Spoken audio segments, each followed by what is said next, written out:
Assalamualaikum warahmatullahi wabarakatuh. Waalaikumsalam warahmatullahi wabarakatuh. Gimana kabarnya anak-anak? Alhamdulillah luar biasa. Allahu Akbar. Alhamdulillah ya. Nah, sebelum memulai pembelajaran, marilah kita berdoa terlebih dahulu. Berdoa mulai.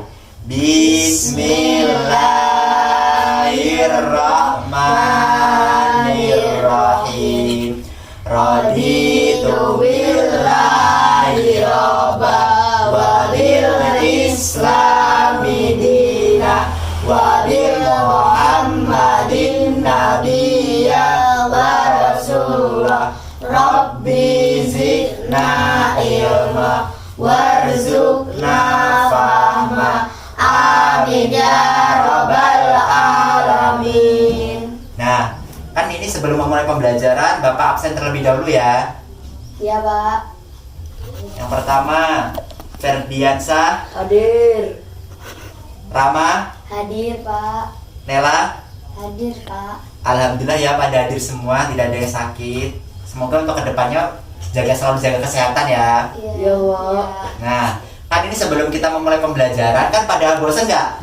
Iya. Bosan. Nah, kita game dulu ya. Tepuk Ya. semangat, tepuk semangat. Nah, pertama itu tepuk semangat. Semangat gitu ya, guys. Ayo kita ulangin yuk, kita praktekin langsung. 1, 2, 3, tepuk semangat. Semangat.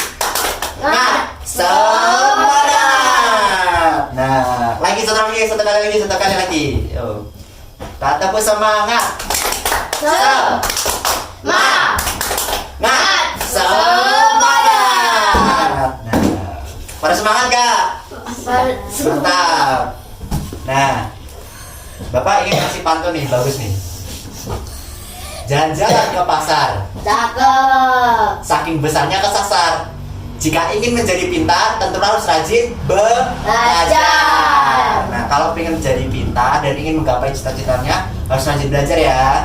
Ya, Nah, kan ini pada kesempatan kali ini kita akan membahas tentang karakteristik geografis Indonesia. Nah, Indonesia itu kan sangat besar. Ya. Nah, Indonesia itu terdiri dari apa aja? Ada yang tahu nggak? Misalnya wilayahnya apa aja? Pantai. Ya, pintar. Nela. Pegunungan. Ya. Rama? Laut. Ya. Pantai. Ya, udah sama. Nah, langsung saja kita mulai ya. Nah, kita akan membahas tentang karakteristik geografis Indonesia. Nah, tadi kan kalian sudah jawab karakteristik geografis Indonesia itu ada kayak gunung, pantai, laut, samudra, dan sebagainya. Nah, Indonesia itu kan kita tinggal di mana? Indonesia. Indonesia itu dikenal dengan 3 sebutan. Yang pertama, Indonesia itu dikenal dengan negara agraris. Yang kedua, Indonesia dikenal dengan negara maritim. Dan Indonesia dikenal dengan negara kepulauan. Nah, maksud dari agraris ini adalah Indonesia itu mempunyai banyak sekali lahan-lahan pertanian. Nah, jadi Indonesia itu mata pencahariannya atau mata pencaharian dari penduduknya itu banyaknya jadi petani. Jadi kita menghasilkan banyak padi yang kita makan itu jadi beras, nasi itu. Paham? Nah, kalau negara maritim itu Indonesia tuh wilayahnya tuh kebanyakan laut, daratannya tuh lebih sedikit, jadi dikenal dengan negara maritim. Karena wilayah lautnya tuh lebih luas daripada wilayah daratannya, sehingga kita mempunyai banyak sumber daya alam dari laut seperti ikan. Terus apa lagi di laut? Ada apa? Ikan, Gurita. paus, Ya. gurita, Ya. cumi, Ya, terus apa lagi? udang. Sip. Nah, terus Indonesia juga dikenal dengan negara kepulauan. Nah, Indonesia itu terdiri dari banyak beribu-ribu pulau, yakni sekitar 17.508 pulau, baik pulau besar maupun pulau kecil. Nah, kalau pulau besar tuh kayak kita tinggal di Pulau Sumatera, terus ada Pulau Jawa, ada Pulau Kalimantan, ada Pulau Papua, ada Pulau Sulawesi. Nah, kalau pulau-pulau kecil tuh kayak di pantai-pantai kalau kan namanya pernah ke pantai? Nah, itu contoh pulau-pulau kecilnya. Misalnya di pantai Mutur kan ada pulaunya itu nyebrang pulau, itu pulau kecilnya. Kalau ditotalin semuanya itu jumlahnya 17.508 pulau. Nah, luas wilayah Indonesia itu sangat besar sekali, sekitar 5.180.053 km persegi. Nah, ini terbentang dari wilayah dari Sabang sampai Merauke. Paham? Paham. Lanjut ya, langsung ke letak geografis Indonesia. Nah, letak geografis Indonesia nih. Contoh tadi bentuk-bentuk pulaunya. Ini ada Pulau Sumatera, ini Pulau Kalimantan, ini Pulau Jawa, ini Pulau Sulawesi, ini Pulau Papua. Nah, ini yang kecil-kecil ini termasuk pulaunya. Kalau dijumlahin ntar jadinya 17.500 dengan pulau ini semuanya. Paham? Paham. Langsung aja lanjut ke letak geografis Indonesia. Nah, Indonesia itu diapit oleh 2 benua dan 2 samudra. Nah, benua itu yang ini yang besar yang kayak bentuk-bentuk ini benua Asia. Jadi Indonesia itu terletak di antara benua Asia dan Australia. Iya. Kemudian diapit oleh samudra, yakni Samudra Hindia dan Samudra Pasifik. Nah, kalau Samudra Hindia itu terletak di bawah sini, bagian sini. Lautnya itu sangat gede samudra itu. Kemudian kalau Samudra Pasifik di atasnya Indonesia. Terus kalau benua Asia itu terletak di sini, bagian sini. Kalau benua Australia terletak di bagian bawah. Jadi Indonesia tuh diapit, jadi strategis banget. Jadi kalau mau apa-apa lebih enak Indonesia. Di sini ada di sini ada benua Australia, di atasnya ada benua Asia. Nah, kemudian kalau di bawahnya itu ada Samudra Hindia, atasnya ada Samudra Pasifik. Nah, makanya Indonesia itu terletak sangat strategis. Nah, kita langsung lanjut ke batas-batas wilayah Indonesia. Nah, batas wilayah Indonesia di sebelah barat. Nah, sebelah barat kan berarti sebelah sini. Nah, sebelah barat berarti sini ada Samudra Hindia. Samudra Hindia nih, Samudra Hindia. Kemudian kalau sebelah timur nih, berarti sebelah sininya ada batas apa aja? Di sini ada Papua Nugini dan Samudra Pasifik. Kemudian di bagian sebelah utara atas ini itu ada negara Malaysia nih, Malaysia. Negara Malaysia. Kemudian negara Filipina nih batasnya dengan wilayah Indonesia di utara nih di atas. Dan negara Singapura nih sebelah sini. Kecil ya di sini sebelah sini. Kecil negara Singapura. Terus kalau di bagian selatan sebelah sini, selatan di bagian bawah itu ada Timor Leste. Timor Leste di sini. Dan juga benua Australia di bagian bawah sini harusnya ada benua Australia sama Samudra Hindia. Sebelah sini Samudra Hindia. Paham? Paham. Ada yang kurang paham? Enggak. Ya. Tadi wilayah Indonesia itu terbentang dari Sabang sampai Merauke. Ya, benar. Terus Indonesia terkenal dengan sebutan negara agraris, maritim, kepulauan. ya. Dan Indonesia itu diapit oleh 2 benua, yaitu benua Asia Dan Australia. serta Samudra Hindia dan Samudra Pasifik. Nah, kita sekarang lanjut ke ketampanan alam di Indonesia. Nah, ketampanan alam di Indonesia itu ada 4. Yang pertama ada pegunungan, yang kedua ada sungai, yang ketiga ada danau, dan yang terakhir ada laut. Nah, kalau pegunungan Indonesia itu yang paling tinggi itu pegunungan Jayawijaya di Papua. Ini contohnya gambarnya. Pegunungan Jayawijaya. Nah, puncaknya itu diselimuti salju. Ada saljunya. Dia tinggi banget soalnya. Paham? Paham. Nah, kemudian yang kedua ada Sungai Kapuas. Ini sungai terpanjang di Indonesia. Ini terletak di Kalimantan Barat. Nih, Sungai Kapuas nih di Kalimantan Barat ini. Dia sangat panjang di Indonesia, ini paling panjang. Kalau yang pegunungan tadi paling tinggi yaitu pegunungan Jayawijaya di Papua. Kemudian lanjut ada danau. Nah, kalau danau ini terbesar di Indonesia. Danau terbesar di Indonesia itu ada Danau Toba di Sumatera Utara. Ini gambarnya Danau Toba di Sumatera Utara. Panjang sekali. Ini gambar Danau Toba di Sumatera Utara. Paham? Paham. Ini paling besar di Indonesia. Dan yang terakhir ada laut. Nah, laut yang paling besar di Indonesia itu ada namanya Laut Jawa. Terletak di sebelah utara Pulau Jawa dan sebelah selatan Pulau Kalimantan. Ini gambar Laut Jawa. Berarti terletaknya di sini dia. Dia kan terletak di utara Pulau Jawa. Di utara tuh di atas ini, utara Pulau Jawa ini Pulau Jawa. Ini lautnya di sini. Terus selatan Pulau Kalimantan dari sini. Jadi di sini di antara ini. Ini ini namanya Laut Jawa di sebelah sini. Paham? Paham. Bagus. Nah, berarti ketampakan alam di Indonesia itu ada 4. Yang pertama ada Pegunungan Jaya Wijaya Papua. udah stop, ini udah. Rama baca. Yang kedua, Sungai Kapuas, Kalimantan Barat. 3, Ferdi. Danau, Danau Toba, Sumatera Utara. Ya, dan barang yang keempat ada Laut Jawa terletak di sebelah utara Pulau Jawa dan sebelah selatan Pulau Kalimantan. Nah, setelah itu kan kita udah belajar ketampakan alam di Indonesia. Kita belajar tentang Indonesia itu terletak di daerah garis khatulistiwa. Ada yang tahu garis khatulistiwa? Nah, garis khatulistiwa itu garis yang berada di tengah-tengah bumi. Jadi Indonesia tuh berada tepat di tengah-tengah bumi, jadi strategis banget. Nah, karena kita terletak di garis khatulistiwa itu, nah Indonesia itu mempunyai iklim tropis. Nah, iklim tropis itu mengakibatkan Indonesia itu hanya mempunyai 2 musim saja, hanya musim kemarau sama musim penghujan. Kadang hujan sama kemarau yang panas gitu. Kalau di luar negeri kan ada banyak, atau ada musim salju. Kenapa di Indonesia nggak ada? Karena Indonesia itu terletak di iklim tropis, makanya dia cuma 2. Hanya ada musim kemarau dan musim penghujan. Kalau di Jepang itu ada musim salju, musim gugur, musim kemarau, musim dingin. Ada 4 ya. Kalau di Indonesia cuma 2, karena ini diakibatkan oleh garis khatulistiwa ini, sehingga kita punya iklim tropis. Terus waktu siang dan malamnya itu hampir sama. Waktu siangnya tuh 12 jam, waktu malamnya juga 12 jam. Nah, sama ya.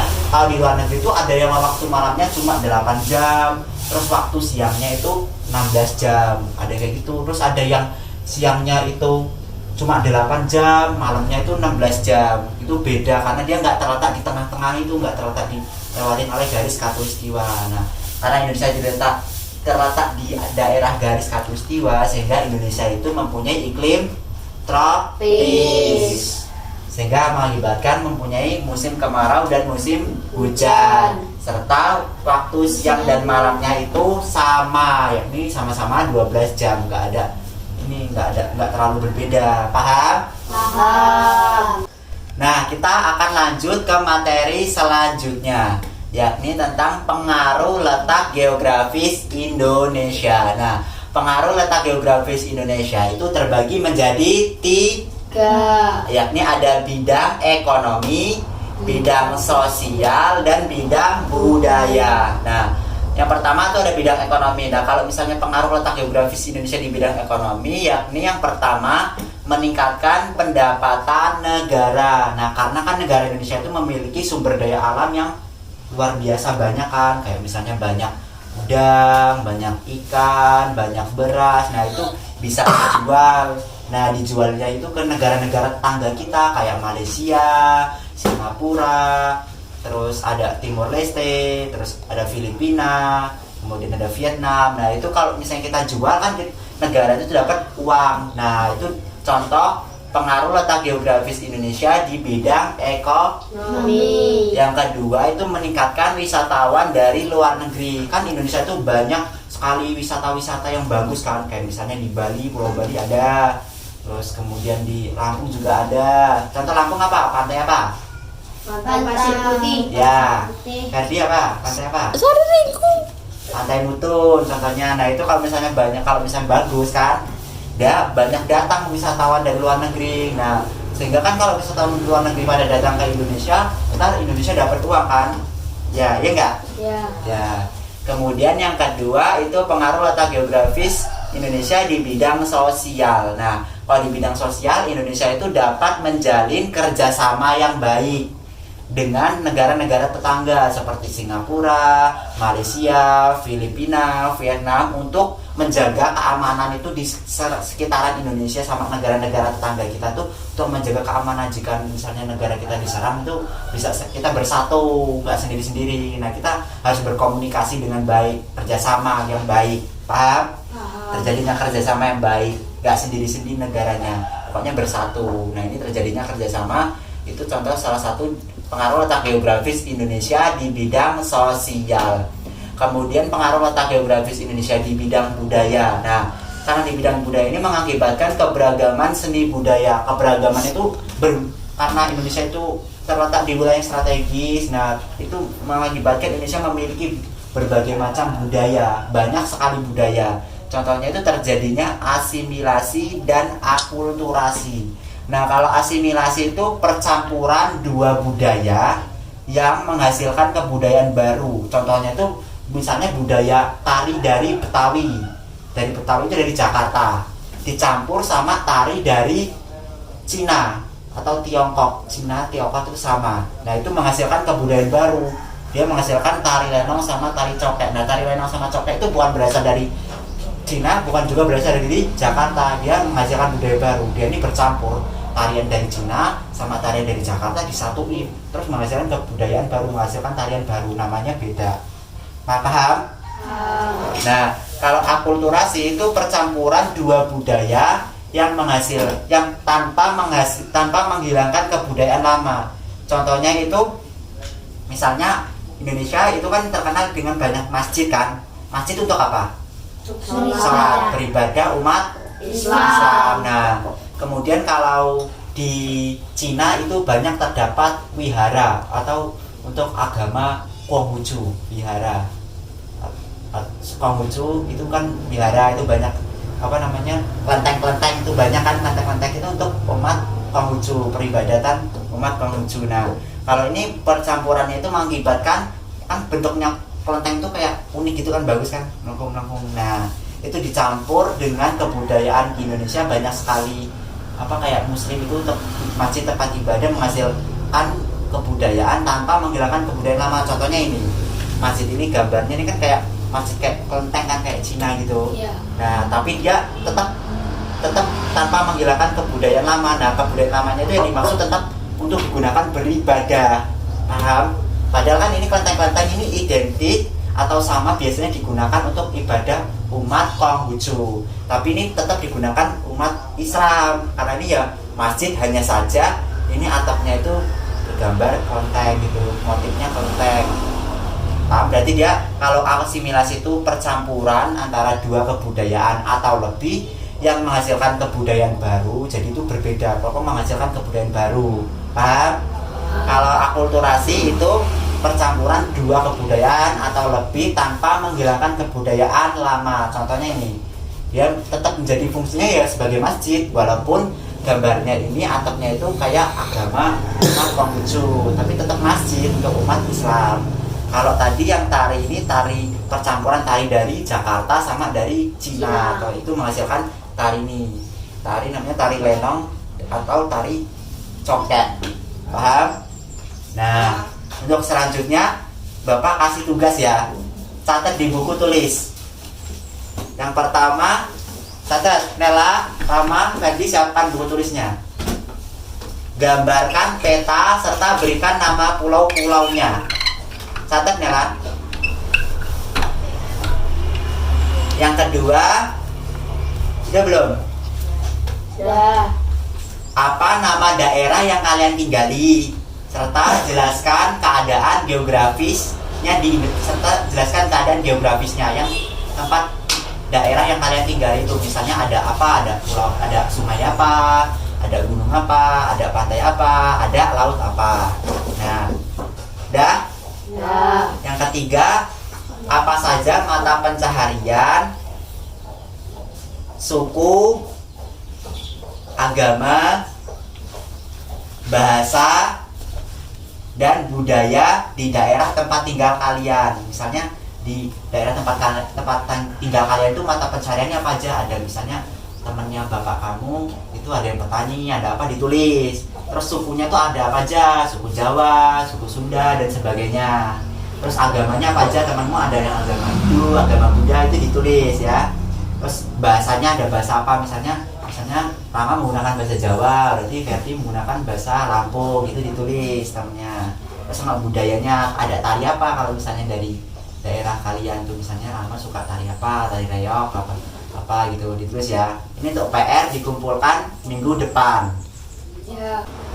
Nah, kita kan sudah membahas tentang karakteristik geografis Indonesia, mulai dari ketampakan alam di Indonesia, mulai dari letak geografis Indonesia, letak astronomis, kemudian batas-batas wilayah Indonesia, serta pengaruh letak geografis di Indonesia, baik dari bidang ekonomi, bidang sosial, dan bidang budaya. Nah, terkait dengan materi yang Bapak sampaikan, apakah ada yang kurang paham?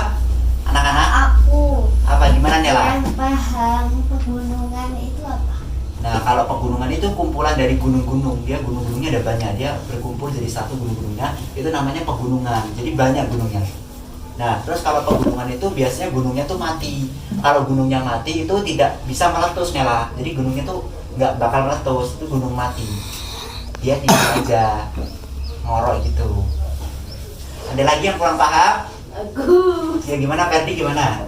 kenapa di Indonesia tidak ada salju? Nah, karena di Indonesia itu terletak di garis khatulistiwa, sehingga Indonesia itu memiliki iklim tropis. Nah, iklim tropis itu hanya mempunyai dua musim, yakni musim penghujan sama musim kemarau. Nah, kalau musim dingin yang ada saljunya itu adanya di luar negeri. Contohnya kayak di Jepang. Itu di Jepang nama iklimnya subtropis. Kalau di Indonesia namanya tropis. Dia kalau tropis cuma dua, musim penghujan sama kemarau. Kalau di Jepang itu namanya subtropis, dia mempunyai 4 musim.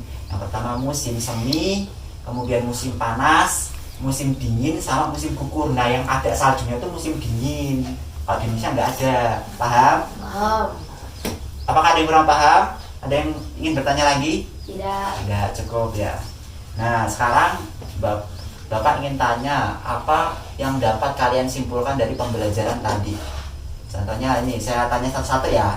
Nela dulu. Ini contoh ketampakan alam di Indonesia. Ada apa? Tadi 4 kalau sebutkan. Danau, pegunungan, laut, sungai. Ya benar, sip, Nela bagus.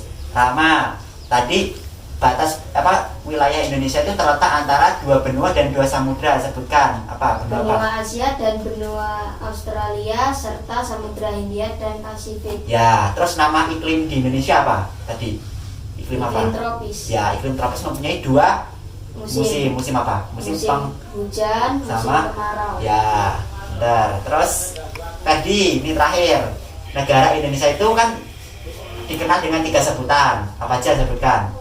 Negara agraris, Agraris, agraris, agraris, agraris, agraris. Terus lanjut, nggak boleh ketawa, Ferdi. maritim, dan kepulauan. Nah, yang pertama itu ada negara agraris. Kalau negara agraris itu artinya tuh Indonesia itu mempunyai atau mata pencahariannya itu dari para penduduknya itu petani. Kemudian yang kedua ada negara maritim. Negara maritim itu Indonesia itu mempunyai wilayah perairan yang luas sehingga sumber daya alamnya seperti ikan, udang, ubur-ubur, gurita, terumbu karang itu sangat melimpah. Itu karena wilayah perairannya luas, itu namanya negara maritim. Terus yang ketiga ada negara kepulauan. Nah, kalau negara kepulauan itu Indonesia terdiri dari berbagai macam pulau, baik pulau besar maupun pulau kecil. Kalian tinggal di provinsi Indonesia. Lampung. Nah, provinsi Lampung itu terletak di Pulau Sumatera. Nah, pulau yang besar itu ada banyak, ada contohnya Sumatera, Kalimantan, Jawa, ya, Sulawesi. ya, Papua. terus kalau pulau-pulau kecilnya tuh ada pulau yang misalnya di pantai, kalian ke pantai Mutun itu ada pulau kecil kan? Iya. Nah, itu dimasukin itu pulau kecil. Nah, itu pulau-pulau kecil itu pulau kecil. Singapura. Udah pada semua kan? Udah. Nah, sekarang Bapak ingin berikan Pak. tanya. Nela cita-citanya apa? Arsitek. Nah, kalau Rama Guru. guru, kalau Ferdi Tentara. tentara. Nah, kalau ingin menggapai cita-citanya tentu harus rajin Belajar. biar tergapai. Cita-citanya. Nah, sambil belajar harus disertai dengan Doa. berdoa kepada Allah Subhanahu wa Ta'ala. Nah, kalau misalnya kalian ingin menggapai cita-citanya harus rajin belajar sama berusaha, terus sama berdoa. Nah, kan ini untuk pertemuan minggu depan Bapak kasih tugas suruh gambar pulau Indonesia, pulau-pulau di Indonesia, terus diwarnain di kertas karton ya. Tadi kan ada yang tugas tuh PR tadi itu dikumpulkan minggu depan juga. Terus ada satu lagi itu dibuat di kertas karton, terus diwarnain, terus dikasih pulau-pulaunya, nama pulau, terus digambar, diwarnain, terus dikasih nama pulaunya, terus dikumpulkan minggu depan. Itu di kertas karton ya. Nanti dihias yang bagus, ntar dipajang.